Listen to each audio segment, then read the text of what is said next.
Hello everyone ਗਿਲਜ mentor ਦੇ officially YouTube channel ਤੇ ਮੈਂ ਤੁਹਾਡਾ ਸਭ ਦਾ ਵੈਲਕਮ ਕਰ ਰਿਹਾ। ਉਮੀਦ ਕਰ ਰਿਹਾ ਤੁਸੀਂ ਜਿੱਥੇ ਵੀ ਹੋਵੋਗੇ ਠੀਕ ਠਾਕ ਹੋਵੋਗੇ। PSPCL ਆਨਲਾਈਨ ਕ੍ਰੈਸ਼ ਕੋਰਸ 'ਚ ਅੱਜ ਅਸੀਂ ਕਰਨ ਜਾ ਰਹੇ ਹਾਂ ਬਹੁਤ ਹੀ ਖੂਬਸੂਰਤ ਇੱਕ ਨਵਾਂ ਸੈਸ਼ਨ ਹੋ ਰਿਹਾ।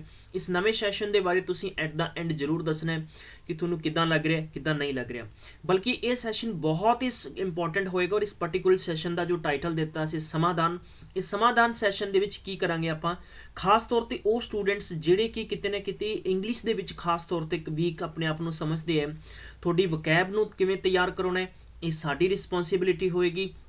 डेली आप 10 या 20 या 50 वर्ड्स से डिस्कस करांगे और मेरी गारंटी होएगी कि इस सैशन दे विच ही तुसी इन्नी वकैब तैयार करके जाओगे।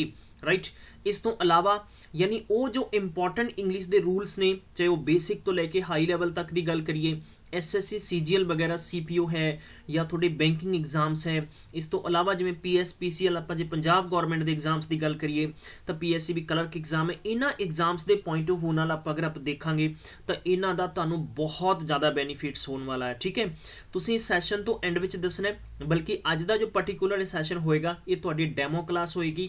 इस डेमो क्लास दे विच आपां डिटेल नाल गल करांगे और किद्दां आपां रूल और रेगूलेशन बारे होर पड़ताल कर सकते हैं, की बेहतर वे हो सकता है कि आप होर वध तो वध लर्न कर सकते हैं। राइट, लगभग आप 150 तो ਜਿਹੜੇ इंग्लिश ਦੇ मैं कह सकते हैं कि छुपे हुए अनतथ्य वाले रूल्स ने उन्होंने डिस्कस करांगे। दसना चाहांगा कि गिल्ज मैंटोर ਦੇ ਚੈਨਲ ਨੂੰ ਜੇ ਤੁਸੀਂ ਸਬਸਕ੍ਰਾਈਬ नहीं ਕੀਤਾ ਤਾਂ फटाफट ਸਬਸਕ੍ਰਾਈਬ ਕਰੋ ਅਤੇ ਨਾਲ ਹੀ ਬੈਲ ਆਈਕਨ ਨੂੰ ਪ੍ਰੈਸ ਕਰਨਾ नहीं ਭੁੱਲਣਾ। डिस्क्रिप्शन बॉक्स भी दिते कि साडे टैलीग्राम ग्रुप ते ज्वाइन करके तुसी डेली इंपॉर्टेंट PDFs और मैगजीन्स पा सकते हो। अगर तुसी PSPCL एग्जाम या पंजाब गौरमेंट के होर किसी एग्जाम की प्रिपरेशन कर रहे हो तो थोड़े लिए सब तो बेस्ट चैनल है, तुसी सबसक्राइब करो ਅਤੇ ਨਾਲ ही ਇਹ चैनल तो पर्टिकुलर तुसी मटीरियल भी लै सकते हो जो पैकेजेस ਤੁਹਾਡੇ अकॉर्डिंग ने। PSPCL क्लैरिकल स्टैनो और JEE ਦੀ ਟੈਸਟ ਸੀਰੀਜ਼ ਬਿਲਕੁਲ ਰੈਡੀ ਹੈ। ਇਹਦੇ ਨਾਲ ਚੰਡੀਗੜ੍ਹ ਐਡਮਿਨਿਸਟ੍ਰੇਸ਼ਨ ਦੀ ਟੈਸਟ ਸੀਰੀਜ਼ ਰੈਡੀ ਹੈ ਔਰ ਇਹਦੇ ਨਾਲ ਹੀ ਤੁਹਾਨੂੰ ਦੱਸਣਾ ਚਾਹਾਂਗਾ कि बहुत जल्दी असी एक होर तुहाडे लई टैस्ट सीरीज लैके आवांगे जो स्पैशल तौर पर PPSC की एग्जामिनेशन की प्रिपरेशन कर रहे हैं। बेस्ट कंटेंट होएगा बेस ऑन NCERT, बहुत जल्दी तुहाडे तक लैके आवांगे।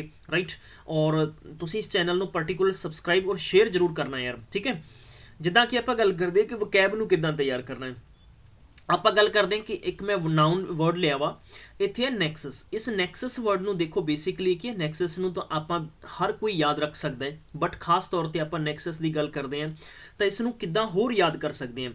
नैक्सस का जे आप मीनिंग फाइंड आउट करिए तो आप कहते हैं कि किसी नाल गठ जोड़ या साठगांठ होना, किसी ना किसी नाल कोई ना कोई कह देंगे ना कि तुहाडा की नैक्सस है फलाने बंदे नाल, तो आप इहनूं इंग्लिश दे विच भी तुहानूं इदां असीं देवांगे इहदा मीनिंग। राइट, एक कनैक्शन लिंकिंग टू और मोर थिंग्स, मतलब दो तो ज़्यादा दे विच अगर कोई कनैक्शन है तो आप इहनूं इंग्लिश दे विच भी तुहानूं दिता जाएगा। जे तुसीं चाहो तो तुहानूं इत्थे पर्टिकुलर पंजाबी च भी इहदा असीं मीनिंग्स दे सकते हैं। ठीक है, ये तुसीं दसना है।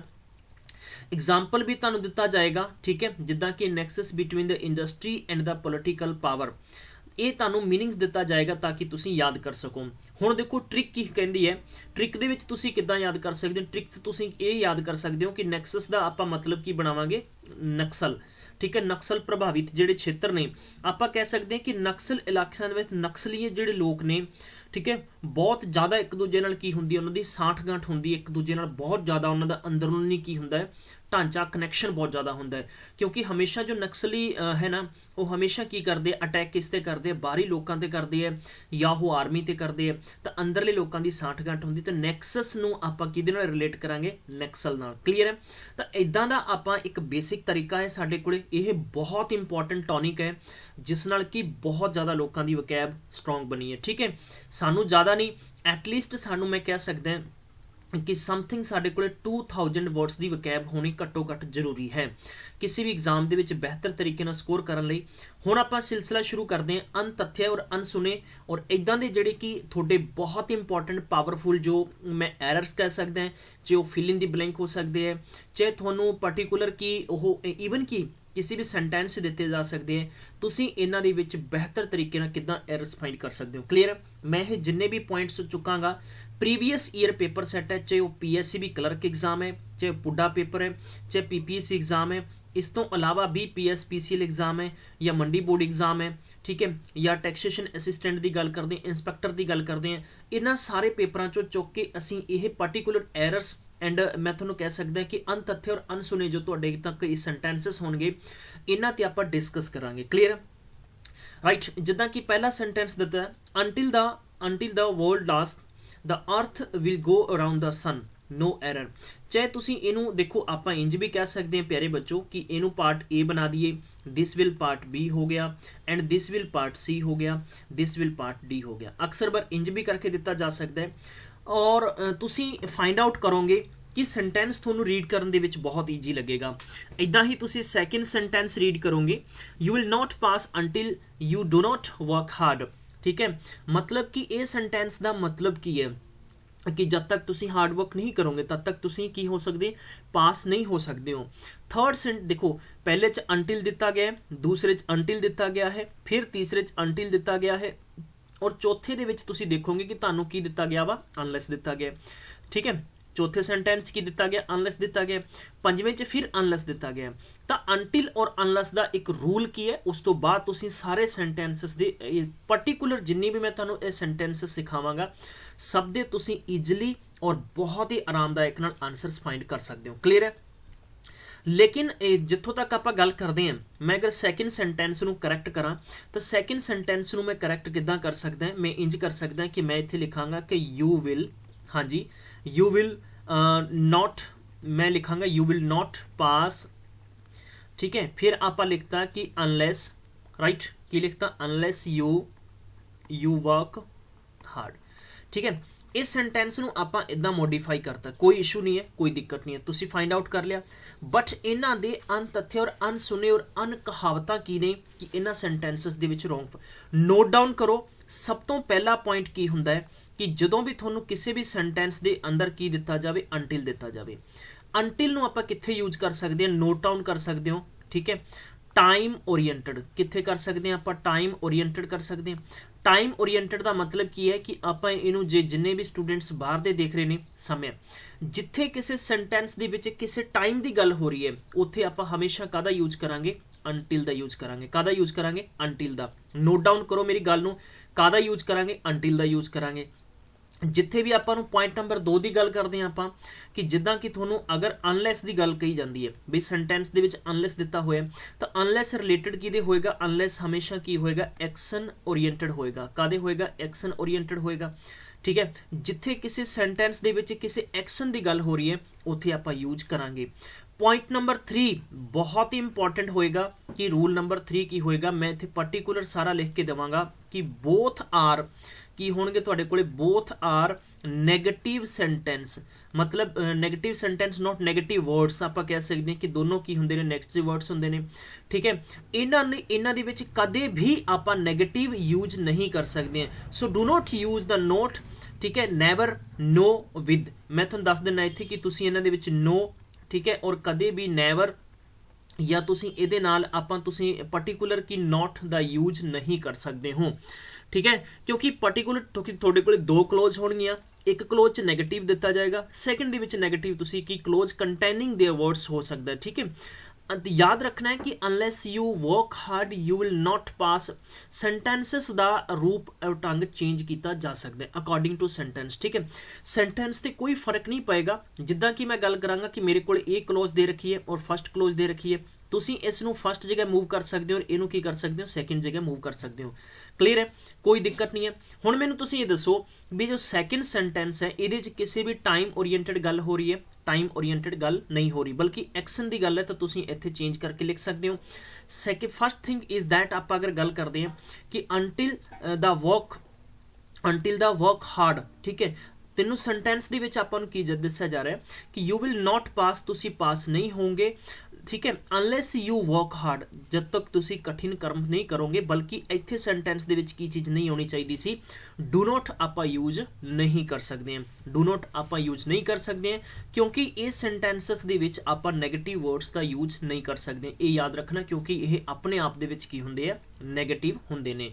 क्लीयर है, हुण आपां फर्स्ट सैकेंड थर्ड इन्हां सारियां दा आपां आंसर फाइंड करांगे, उस तो बाद देखते हैं डिटेल वाइज आंसर की हो सकते हैं। फर्स्ट सेंटेंस है until the world lasts the earth will go around the sun। ਤੁਸੀਂ ਦੇਖੋਗੇ ਪਾਰਟਿਕੂਲਰ ਦੇਖੋ ਸਭ ਤੋਂ ਪਹਿਲਾਂ ਆਪਾਂ ਗੱਲ ਕਰਦੇ ਹਾਂ ਕਿ ਇਹ ਕਿਸੇ ਵੀ ਟਾਈਮ ਦੀ ਗੱਲ ਹੋ ਰਹੀ ਹੈ ਤਾਂ ਆਪਾਂ ਅਨਟਿਲ ਦਾ ਯੂਜ਼ ਇੱਥੇ ਕਰ ਸਕਦੇ ਹਾਂ। ਸੈਕਿੰਡ ਗੱਲ ਹੈ ਕਿ ਕੋਈ ਵੀ ਨੈਗੇਟਿਵ ਨਹੀਂ ਹੈ, ਬਿਲਕੁਲ ਸਹੀ ਹੈ, ਤਾਂ ਆਪਾਂ ਇਸ ਕੰਡੀਸ਼ਨ 'ਚ ਕਹਿ ਸਕਦੇ ਹਾਂ ਕਿ ਕੋਈ ਵੀ ਇਸ ਪਾਰਟਿਕੂਲਰ ਸੈਂਟੈਂਸ 'ਚ ਐਰਰ ਨਹੀਂ ਹੈ। ਕਲੀਅਰ ਹੈ। ਹੁਣ ਆਪਾਂ ਗੱਲ ਕਰਦੇ ਹਾਂ ਨੈਕਸਟ ਥਰਡ, ਤੁਸੀਂ ਦੱਸਣਾ ਆ ਕਿ ਵੇਟ ਹੇਅਰ ਅੰਟਿਲ ਆਈ ਰਿਟਰਨ, ਇਹਦਾ ਆਨਸਰ ਕੀ ਹੋਏਗਾ? ਬਿਲਕੁਲ ਸੈਂਟੈਂਸ ਸਹੀ ਹੈ ਜਾਂ ਕੋਈ ਵੀ ਚੇਂਜਸ ਕਰਨ ਦੀ ਲੋੜ ਹੈ? ਠੀਕ ਹੈ, ਇਹਦਾ ਆਨਸਰ ਤੁਸੀਂ ਕਮੈਂਟ ਬਾਕਸ 'ਚ ਦੱਸਣਾ ਆ। ਨੈਕਸਟ ਥਿੰਗ ਆਪਾਂ ਗੱਲ ਕਰਦੇ ਹਾਂ ਫੋਰਥ ਨੰਬਰ ਦੀ, ਅਨਲੈਸ ਵਾਲਾ ਤੁਹਾਨੂੰ ਦੇ ਰੱਖਿਆ ਵਾ, ਸੈਂਟੈਂਸ ਨੂੰ ਰੀਡ ਕਰਨਾ ਹੈ and find out your quickly answer, ਕਿ ਤੁਹਾਡਾ ਆਨਸਰ ਕੀ ਹੋ ਸਕਦਾ ਹੈ, ਤੁਸੀਂ ਕੀ ਚੈੱਕ ਕਰਨਾ ਵਾ। ਠੀਕ ਹੈ, unless it is accepted to both the parties and would be of no use to settle this dispute। ਇਸ ਪਾਰਟਿਕੂਲਰ ਸੈਂਟੈਂਸ ਦੇ ਕਾਫੀ ਜ਼ਿਆਦਾ ਰੂਲਸ ਨੇ। ਠੀਕ ਹੈ, ਸਭ ਤੋਂ ਪਹਿਲਾਂ ਤਾਂ ਤੁਹਾਨੂੰ ਸਮਝਣਾ ਪਏਗਾ ਕਿ ਇੱਥੇ ਇਟ ਇਜ਼ ਐਕਸੈਪਟਡ ਦੇ ਰੱਖਿਆ ਵਾ। ਠੀਕ ਹੈ, ਇਹਨੂੰ ਰਿਪਲੇਸ ਕਾਹਦੇ 'ਚ? ਫਸਟ ਲਾਈਨ ਦੇ ਵਿੱਚ ਆਪਾਂ ਐਰਰ ਫਾਈਂਡ ਕਰ ਸਕਦੇ ਹਾਂ। ਕੀ ਰੀਜ਼ਨ ਹੈ ਇਹਦਾ? ਮੈਂ ਤੁਹਾਨੂੰ ਪ੍ਰੋਪਰਲੀ ਦੱਸ ਦਿੰਦਾ ਹੈ ਕਿ ਇੱਥੇ ਐਕਸੈਪਟਡ ਦਿੱਤਾ ਹੋਇਆ ਹੈ, ਤੁਹਾਨੂੰ ਪਤਾ ਹੈ ਕਿ ਮੇਨ ਵਰਬ ਤੋਂ ਬਾਅਦ ਥਰਡ ਫਾਰਮ ਦੇ ਰੱਖੀ ਹੈ, ਤਾਂ ਜਾਂ ਤਾਂ ਫਿਰ ਇਸ ਤੋਂ ਬਾਅਦ ਆਪਾਂ ਕੀ ਯੂਜ਼ ਕਰ ਸਕਦੇ ਹਾਂ? ਬਾਈ ਯੂਜ਼ ਕਰ ਸਕਦੇ ਹਾਂ। ਕੀ ਯੂਜ਼ ਕਰ ਸਕਦੇ ਹਾਂ ਆਪਾਂ? ਬਾਈ ਯੂਜ਼ ਕਰ ਸਕਦੇ ਹਾਂ। ਤਾਂ ਆਪਾਂ ਇੱਥੇ ਕੀ ਲਿਖ ਸਕਦੇ ਹਾਂ ਕਿ ਐਕਸੈਪਟਡ ਬਾਈ। ਕਲੀਅਰ ਹੈ, ਪ੍ਰੋਪਰਲੀ ਸਾਰੇ ਐਗਜ਼ਾਮਪਲ ਦੱਸਾਂਗਾ। ਹੁਣ ਐਕਸੈਪਟਡ ਦਾ ਮਤਲਬ ਕੀ ਹੁੰਦਾ ਹੈ ਕਿ ਇੱਥੇ ਇਹ ਵੀ ਚੈੱਕ ਕਰਨਾ ਪਏਗਾ, ਔਰ ਐਕਸੈਪਟੇਬਲ ਦਾ ਮਤਲਬ ਕੀ ਯੂਜ਼ ਹੋ ਸਕਦਾ ਹੈ ਇਹ ਵੀ ਆਪਾਂ ਡਿਸਕਸ ਕਰਦੇ ਹਾਂ। ਐਕਸੈਪਟਡ ਇੱਕ ਵਰਬ ਹੈ। ਠੀਕ ਹੈ, ਇੱਕ ਵਰਬ ਹੈ ਔਰ ਇਹਦਾ ਮਤਲਬ ਹੁੰਦਾ ਹੈ ਕਿ ਟੂ ਐਗਰੀ, ਕਿਸੇ ਨਾਲ ਸਹਿਮਤ ਹੋਣਾ। ਠੀਕ ਹੈ, ਟੂ ਐਗਰੀ ਲਿਖ ਸਕਦੇ ਹਾਂ, ਜਾਂ ਆਪਾਂ ਇਸ ਨੂੰ ਕੀ ਲਿਖ ਸਕਦੇ ਹਾਂ ਕਿ ਅਪਰੂਵ ਆਫ ਸਮਥਿੰਗ ਲਿਖ ਸਕਦੇ ਹਾਂ। ਠੀਕ ਹੈ, ਅਪਰੂਵ ਆਫ ਸਮਥਿੰਗ ਲਿਖ ਸਕਦੇ ਹਾਂ। ਬਟ ਅਗਰ ਇਹੀ ਸੈਂਟੈਂਸ ਅਗਰ ਆਪਾਂ ਨੂੰ ਚੇਂਜ ਕਰਕੇ ਐਕਸੈਪਟੇਬਲ ਦੇ ਦਿੱਤਾ ਜਾਵੇ, ਤਾਂ ਐਕਸੈਪਟੇਬਲ ਸਾਡੇ ਕੋਲ ਕੀ ਬਣ ਜਾਏਗਾ? ਐਡਜੈਕਟਿਵ ਬਣ ਜਾਏਗਾ। ਹੁਣ ਐਡਜੈਕਟਿਵ ਬਣ ਗਿਆ ਤਾਂ ਆਪਾਂ ਇਹਦਾ ਮਤਲਬ, ਇਹਦਾ ਮੀਨਿੰਗ ਕੀ ਹੋ ਜਾਂਦਾ? ਇਹਦਾ ਮੀਨਿੰਗ ਹੋ ਜਾਂਦਾ ਕਿ ਐਗਰੀਡ। ਠੀਕ ਹੈ, ਕਿਸੇ ਨਾਲ ਸਹਿਮਤੀ ਜਤਾ ਚੁੱਕੇ ਹੈ, ਜਾਂ ਆਪਾਂ approved by most people in a society, ਜਾਂ ਐਗਰੀਬਲ ਕਹਿ ਸਕਦੇ ਹਾਂ ਆਪਾਂ, ਜਾਂ ਆਪਾਂ ਕੈਪੇਬਲ ਆਫ ਦਾ ਬੀਇੰਗ ਐਕਸੈਪਟਡ ਕਹਿ ਸਕਦੇ ਹਾਂ। ਠੀਕ ਹੈ, ਮੀਨਿੰਗ ਚੇਂਜ ਹੋ ਜਾਏਗਾ ਪਾਰਟਿਕੂਲਰ ਕਿਸੇ ਵੀ ਸੈਂਟੈਂਸ ਦਾ। ਤਾਂ unless it is accepted to both the parties, by the way ਇਹਨੂੰ ਬਾਈ ਦਾ ਪਾਰਟੀਜ਼ ਆਪਾਂ ਕਹਿ ਸਕਦੇ ਸੀਗੇ, ਜਾਂ ਤੁਸੀਂ ਇਹਨੂੰ ਚੇਂਜ ਕਾਹਦੇ 'ਚ ਕਰੋਗੇ? ਇਹਨੂੰ ਚੇਂਜ ਕਰੋਗੇ ਤੁਸੀਂ ਇੱਥੇ ਲਿਖੋਗੇ ਐਕਸੈਪਟੇਬਲ। ਠੀਕ ਹੈ, ਇਹ ਪਾਰਟਿਕੂਲਰ ਸੈਂਟੈਂਸ ਦਾ ਮੀਨਿੰਗ ਚੇਂਜ ਹੋ ਜਾਏਗਾ, ਰਾਈਟ, ਕਿਉਂਕਿ ਐਡਜੈਕਟਿਵ। ਹੁਣ ਤੁਸੀਂ ਦੇਖੋਗੇ ਕਿ ਮੈਂ ਐਗਜ਼ਾਮਪਲ ਦਿੰਦਾ ਤੁਹਾਨੂੰ, ਤੁਸੀਂ ਹੋਰ ਵੀ ਬਿਹਤਰ ਸਮਝ ਜਾਓਗੇ। ਜਿਵੇਂ ਕਿ ਤੁਹਾਨੂੰ ਦਿੱਤਾ ਕਿ ਦਾ ਪ੍ਰਿੰਸੈਸ ਐਕਸੈਪਟਡ ਦਾ ਆਫਿਸ। ਠੀਕ ਹੈ, ਜਿਵੇਂ ਕਿ ਇੱਕ ਸੈਂਟੈਂਸ ਦੇ ਦਿੱਤਾ ਗਿਆ ਹੈ, ਮੈਂ ਇਸ ਨੂੰ ਸ਼ਾਰਟ ਲਿਖਾਂਗਾ ਕਿ ਮੈਂ ਲਿਖਾਂਗਾ ਇੱਥੇ ਪ੍ਰਿੰਸੈਸ ਐਕਸੈਪਟਡ ਦਾ ਆਫਿਸ। ਇਹ ਵੀ ਕੁਐਸਚਨ ਪਿਛਲੀ ਵਾਰ ਪੁੱਛਿਆ ਗਿਆ ਹੈ। ਠੀਕ ਹੈ, ਇਹ ਆਪਣੇ ਕੋਲੇ ਕੀ ਹੈ ਕਿ ਐਕਟਿਵ ਵੌਇਸ ਹੈ। ਜੇ ਹੁਣ ਇਸੇ ਸੈਂਟੈਂਸ ਨੂੰ ਅਗਰ ਇਦਾਂ ਦਿੱਤਾ ਜਾਵੇ, ਦਾ ਆਫਿਸਰ ਵਾਜ਼ accepted ਬਾਈ ਦਾ ਪ੍ਰਿੰਸੈਸ। ਠੀਕ ਹੈ, ਇਦਾਂ ਵੀ ਪ੍ਰਿੰਸੈਸ, ਇਹ ਸਾਡੇ ਕੋਲੇ ਕੀ ਬਣ ਗਿਆ? ਪੈਸਿਵ ਵੌਇਸ ਬਣ ਚੁੱਕਿਆ। ਕਲੀਅਰ ਹੈ, ਤਾਂ PSPCL 'ਚ ਤੁਹਾਨੂੰ ਇਹ ਚੀਜ਼ਾਂ ਜ਼ਰੂਰ ਪੁੱਛੀਆਂ ਜਾਣਗੀਆਂ, ਹਮੇਸ਼ਾ ਘੁਮਾ ਫਿਰਾ ਕੇ ਪੁੱਛੀਆਂ ਜਾਣਗੀਆਂ। ਇਹਨਾਂ ਵਾਸਤੇ ਸਾਨੂੰ ਪਹਿਲਾਂ ਤੋਂ ਹੀ ਰੈਡੀ ਰਹਿਣਾ ਪਏਗਾ। ਹੁਣ ਇਸੇ ਸੈਂਟੈਂਸ ਨੂੰ ਆਪਾਂ ਤੀਜੇ ਰੂਪ ਢੰਗ 'ਚ ਕਿੱਦਾਂ ਲਿਖ ਸਕਦੇ ਹਾਂ ਉਹ ਵੀ ਤੁਹਾਨੂੰ ਮੈਂ ਨੈਕਸਟ ਆਪਾਂ ਇਹਨੂੰ ਇਹ ਲਿਖ ਸਕਦੇ ਹਾਂ, ਜੋ ਪਾਰਟਿਕੂਲਰ ਸਾਨੂੰ ਸੈਂਟੈਂਸ ਦਿੱਤਾ ਗਿਆ ਦਾ ਆਫਿਸਰ ਵਾਜ਼ ਐਕਸੈਪਟਡ ਬਾਈ ਦਾ ਪ੍ਰਿੰਸੈਸ, ਇਹ ਪੈਸਿਵ ਵੌਇਸ ਹੋ ਗਿਆ। ਜੇ ਆਪਾਂ ਇਹਨੂੰ ਇੰਜ ਲਿਖਣਾ ਚਾਹੁੰਦੇ ਹਾਂ ਕਿ ਦਾ ਆਫਿਸਰ ਵਾਜ਼ ਐਕਸੈਪਟੇਬਲ, ਹਾਂਜੀ ਨੋਟ ਕਰਨਾ ਜਰਾ, ਐਕਸੈਪਟੇਬਲ। ਇਸ ਸੈਂਟੈਂਸ 'ਚ ਕੀ ਬਣ ਜਾਏਗਾ? ਟੂ, ਮਤਲਬ ਕਿ ਆਪਾਂ ਐਡਜੈਕਟਿਵ ਤੋਂ ਬਾਅਦ ਕੀ ਯੂਜ਼ ਕਰਾਂਗੇ? ਟੂ, ਔਰ ਇੱਥੇ ਆਪਾਂ ਨੂੰ ਟੂ ਦੇ ਰੱਖਿਆ ਹੈ, ਇਸ ਕਰਕੇ ਆਪਾਂ ਕੀ ਯੂਜ਼ ਕਰਾਂਗੇ? ਇੱਥੇ ਐਕਸੈਪਟੇਬਲ ਯੂਜ਼ ਕਰਾਂਗੇ। ਕਲੀਅਰ ਹੈ, ਆਪਾਂ ਹੁਣ ਟੂ ਕਿਹਦੇ ਲਿਖਾਂਗੇ? ਦਾ ਪ੍ਰਿੰਸੈਸ। ਯਾਨੀ ਇਹ ਸੈਂਟੈਂਸ ਦਾ ਪਾਰਟਿਕੂਲਰ ਲੌਜਿਕ ਤੁਹਾਨੂੰ ਸਮਝ ਆਉਣਾ ਜ਼ਰੂਰੀ ਹੈ। ਤੁਸੀਂ ਇਸ ਨੂੰ ਇੰਜ ਵੀ ਲਿਖ ਸਕਦੇ ਹੋ, ਯਾਨੀ ਤੁਸੀਂ ਸੈਂਟੈਂਸ ਨੂੰ ਇੰਜ ਵੀ ਲਿਖ ਸਕਦੇ ਹੋ ਕਿ ਜਦੋਂ ਵੀ ਤੁਹਾਨੂੰ ਇਹੀ ਐਗਜ਼ਾਮਪਲ ਦੀ ਆਪਾਂ ਗੱਲ ਕਰ ਰਹੇ ਹਾਂ ਪਾਰਟਿਕੂਲਰ, ਕਿ ਇਹਨੂੰ ਤੁਸੀਂ ਇਹ ਵੀ ਲਿਖ ਸਕਦੇ ਹੋ।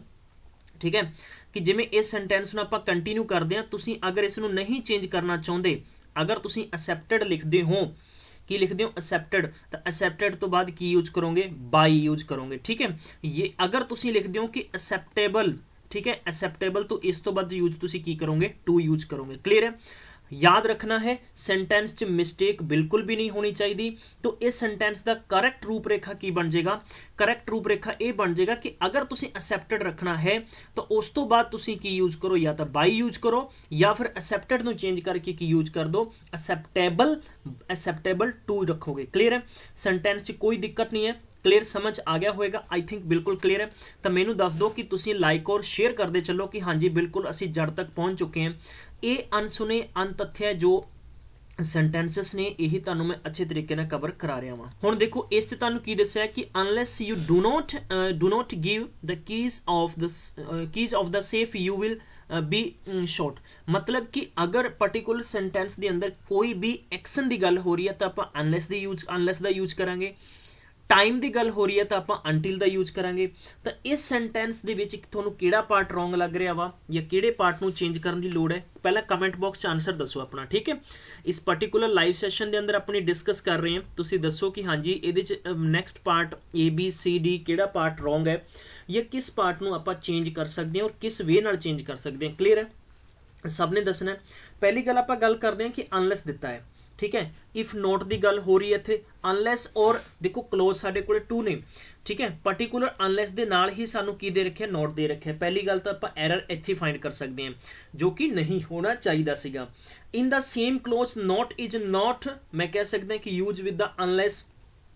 ठीक है, तो यही चीज़ है कि आप कुछ एग्जाम्पल देख सकते हैं कि जिमें अगर इफ का केस होंदा है, जिमें उन्होंने कंडीशन देती तुहानू कि यू विल, जिदा कि उन्होंने पेपर च देता कि यू विल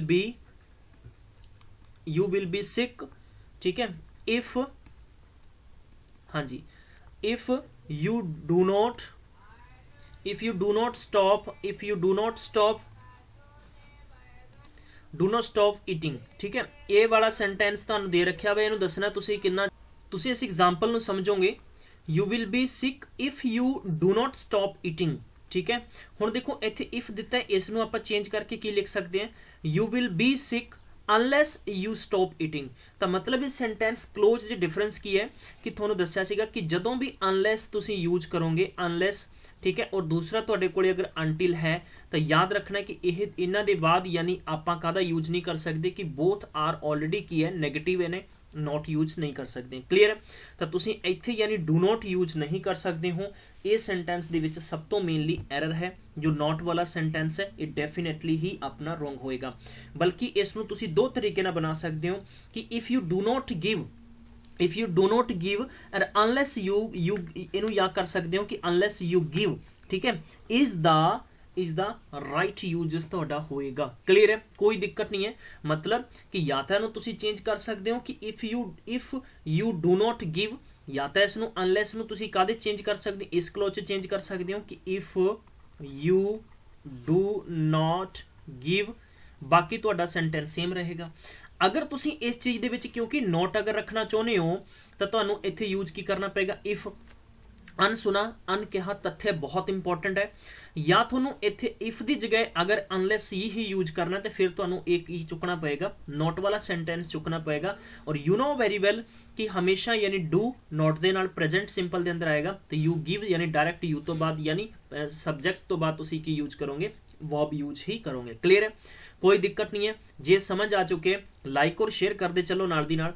नैक्सट सेंटेंस दे रखे है कि never he come late to my office. बहुत बार देखने को मिलणगे, राइट। तुसीं दसना कि इत्थे की तुहाडा एरर हो सकता है।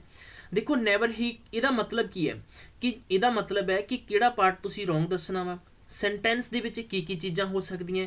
नेवर अपने आप दे विच एक नैगेटिव, देखो सेंटेंस जदों भी नेवर मतलब मैं कह सकदा कि नैगेटिव या सैमी नैगेटिव तो जदों भी कुछ स्टार्ट होंदा है, याद रखना है कि उत्थे लॉ ऑफ इनवर्जन यूज करना है। की यूज करना है कि लॉ ऑफ इनवर्जन यूज करना है।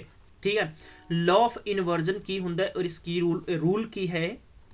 रूल की कहंदा वा, रूल ये कहंदा है कि जदों भी तुसी पर्टिकुलर नैगेटिव या सैमी नैगेटिव तो शुरू करोगे तुसी की को सेंटेंस के अंदर ला सकते हो। सब तो पहला तुसी नैगेटिव यूज करना वा, फिर तुहाडे कोले की आएगा हैल्पिंग वर्ब आएगी, फिर तुहाडे कोले सबजैक्ट आएगा, फिर प्लस तुसी मेन वर्ब यूज कर सकते हो। ये सेंटेंस का स्ट्रक्चर होएगा हमेशा लई ਇਹਨੂੰ ਸਕੈਨ ਕਰ ਲਓ, ਆਪਣੇ ਦਿਮਾਗ 'ਚ ਸੈਟਲ ਕਰ ਲਓ ਜੇ ਤੁਸੀਂ ਅੱਛਾ ਇੰਗਲਿਸ਼ ਦੇ ਅੰਦਰ ਸਕੋਰ ਕਰਨਾ ਚਾਹੁੰਦੇ ਹੋ, ਰਾਈਟ। ਸੈਂਟੈਂਸ ਦੀ ਲੈਂਗੁਏਜ ਹੀ ਚੇਂਜ ਹੋ ਜਾਏਗੀ। ਤੁਸੀਂ ਲਿਖ ਸਕਦੇ ਹੋ ਕਿ ਨੈਵਰ। ਦੇਖੋ ਪ੍ਰੈਜ਼ੈਂਟ ਸਿੰਪਲ ਦੀ ਗੱਲ ਹੈ, ਤਾਂ ਹੁਣ ਆਪਾਂ ਇੱਥੇ ਹੀ ਨਹੀਂ, ਨਾ ਕਿ ਕਮਸ ਯੂਜ ਕਰਾਂਗੇ, ਬਲਕਿ ਇੱਥੇ ਕੀ ਯੂਜ ਕਰਾਂਗੇ ਆਪਾਂ, ਇੱਥੇ ਯੂਜ ਕਰਾਂਗੇ ਡਜ਼, ठीक है। फिर उस तो बाद की आएगा ही, यानी सब्जेक्ट आ गया। फिर मेन वर्ब आप कह सकते हैं कि कम आ गया। फिर तुसी अगे कंटिन्यू लिख सकते हो कि लेट, ठीक है। टू माई, यानी टू माई ऑफिस। बहुत ही अच्छा सेंटेंस है। इस सेंटेंस के विचों काफ़ी ज़्यादा मिसटेक्स निकल के जरूर आउणगीਆਂ। क्लीयर है। मैं थोनों बिल्कुल क्लीयर तथ्य दस्या ਇਹਦਾ। हमेशा याद रखना है कि जदों भी तुहाडे कोले नैगेटिव तो कोई सेंटेंस शुरू हो रहा है, नैगेटिव तथ्य तो कोई सेंटेंस शुरू हो रहा है, नैगेटिव या सेमी नैगेटिव है, law of inversion conditional sentences बन के तुसी कह सकते हो कि उस सेंटेंस का जो स्ट्रक्चर होएगा, सब तो पहला नैगेटिव आएगा, पहला हैल्पिंग वर्ब आएगी, फिर सब्जेक्ट आएगा, फिर मेन वर्ब आएगी। बहुते स्टूडेंट्स की करते हैं इत्थे की कर देंगे, हैल्पिंग वर्ब कम्स कर देंगे, बट इनफैक्ट तुसी याद रखना है कि इत्थे जो नैगेटिव सेंटेंस है वो WH तरह ही यूज हो रहा है, ठीक है। मतलब किस तरह हो रहा है, WH सेंटेंस का स्ट्रक्चर की होंदा है कि WH सेंटेंस के अंदर आप लिखते हैं कि WH प्लस उस तो बाद यानी अपने कोले की होंदी है, हैल्पिंग वर्ब होंदी है, फिर अपने कोले सब्जेक्ट होंदा है, फिर अपने कोले मेन वर्ब होंदा है, और बचा कुछ अंत दे विच आ जांदा और ऑब्जेक्ट बन जाता है। क्लीयर है। सिमिलरिटीज इत्थे यूज होएगा। इस सेंटेंस के तथ्य बहुत इंपॉर्टेंट ने, ठीक है। इदा ही तुहानूं मैं एक अंतिम सेंटेंस दे रहा, ठीक है। ये तुहाडा होमवर्क होएगा। इहदा आंसर तुसी दसना है कि no sooner did he see the traffic policeman he was seat belt no error, ठीक है। अच्छा क्वेश्चन है यार, फाइंड करो और दसना तुसी किदां लग रहा है, ठीक है। तुसी ये भी दस सकते हो कि सर ओनली वकैब दा सैशन कंटिन्यू रखना है, या तुसी ये दसना है कि ओनली ये जो एरर्स तथ्य ने, ठीक है, इस वकैब के अंदर की ट्रिक्स करांगे आपां। ट्रिक्स के अंदर सिनोनिम्स कर सकते हैं आपां, इहदे अंदर एंटोनिम्स करांगे, ये अंदर वन वर्ड याद करांगे, ये अंदर आप फ्रेजेस याद करांगे, ठीक है। ये जिन्ने भी पॉइंट्स ने मेनली बहुत इंपॉर्टेंट है यार, ठीक है। ये सब के सब वकैब अपनी तैयार हो जाएगी। और अनसुने अनकहे तथ्य लगभग 150 तो 200 तक ने, इन्हां ते भी आप इदां डिस्कस करांगे। तुसीं दसना आ तुसीं किदां चाहुंदे हो, तुसीं दोनों पार्ट इकट्ठे चाहुंदे हो या सैपरेट चाहुंदे हो, थोड़े ते डिपेंड है। टाइम भी तुसी दसोगे और सारियां परसेंटेज भी तुसी दसोगे। Thank you so much. दसना अंत में तुहानूं सैशन किदां लग्या। मिलते हैं फिर नैक्सट पार्ट, तब तक ख्याल रखो, टेक केयर, बाय बाय।